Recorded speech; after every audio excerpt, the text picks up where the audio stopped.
आप सभी भक्तों को मेरी ओर से राम राम। आज हम इस वीडियो में सुनेंगे छोटी दिवाली की कथा। छोटी दिवाली को नरक चतुर्दशी भी कहते हैं। यह पर्व दिवाली के एक दिन पूर्व मनाया जाता है। इस दिन श्री कृष्ण, यमराज, भगवान वामन, माता काली, हनुमान जी और शिव जी की पूजा होती है। आइए अब कथा रसपान करते हैं।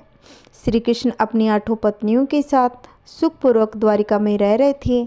एक दिन स्वर्गलोक के राजा देवराज इंद्र ने आकर उनसे प्रार्थना की, हे कृष्ण, प्राग ज्योतिषपुर के देवराज भौमासुर के अत्याचार से देवतागण त्राही त्राही कर रहे हैं। क्रूर भौमासुर ने वरुण का छत्र, अदिति के कुमंडल और देवताओं की मणि छीन ली है और वह त्रिलोक विजयी हो गया है।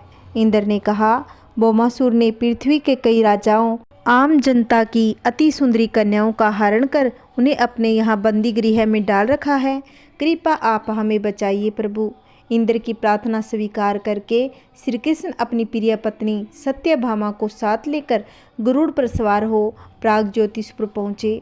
वहां पहुंचकर भगवान श्री कृष्ण ने अपनी पत्नी सत्यभामा की सहायता से सबसे पहले मूर दैत्य सहित मूर के 6 पुत्रों का संहार किया। मूर दैत्य के वध हो जाने का समाचार सुनकर भौमासुर अपने अनेक सेनापतियों और दैत्यों की सेना को साथ लेकर युद्ध के लिए निकला। भौमासुर को स्त्री के हाथों मरने का श्राप था, इसलिए भगवान श्री कृष्ण ने अपनी पत्नी सत्यभामा को सारथी बनाया।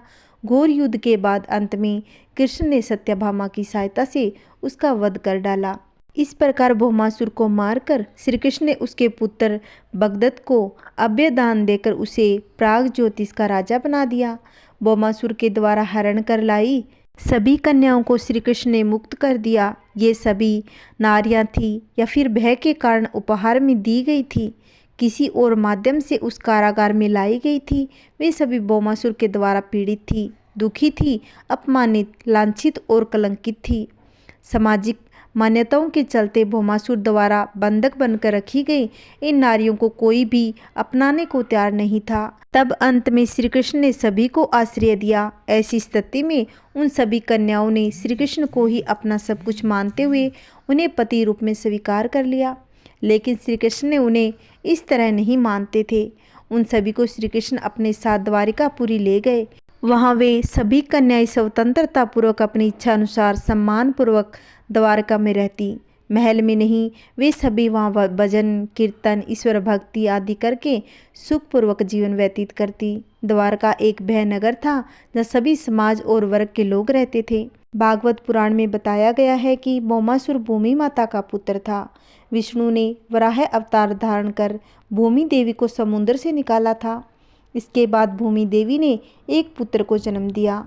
पिता एक देवी शक्ति और माता पुण्य आत्मा होने पर भी भौमासुर क्रूर निकला। वह पशुओं से भी ज्यादा क्रूर और अदमी था। उसकी करतूतों के कारण ही उसे नरकासुर कहा जाने लगा। नरकासुर प्राग ज्योतिषपुर का दैत्यराज था। श्री कृष्ण ने कार्तिक मास के कृष्ण पक्ष की चतुर्दशी को नरकासुर का वध किया था।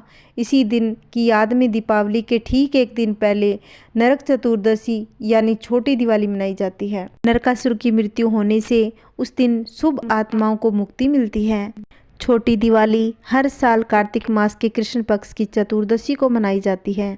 छोटी दिवाली या नरक चतुर्दशी इस साल 11 नवंबर 2023 शनिवार को है। छोटी दिवाली की शाम को हर घर के बाहर मृत्यु के देवता यमराज को दक्षिण दिशा में दीप दान किया जाता है। शास्त्रों में वर्णित है कि नरक चतुर्दशी के दिन यम के नाम का दीपदान करने से जातक को अकाल मृत्यु का भय नहीं रहता।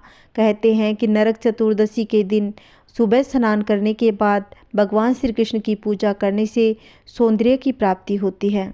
आइए जान लेते हैं छोटी दिवाली का शुभ मुहूर्त। पूजा का शुभ मुहूर्त रहेगा 11 नवंबर शनिवार शाम 5:38 से लेकर रात 8:16 तक रहेगा। चतुर्दशी तिथि शुरू हो जाएगी 11 नवंबर 2023 को दोपहर 1:32 पर। चतुर्दशी तिथि समाप्त हो जाएगी 12 नवंबर रविवार के दिन दोपहर 2:44 पर। इस दिन आप घर को रोशन करने के लिए इस दिन 5 दीपक अवश्य जलाएं।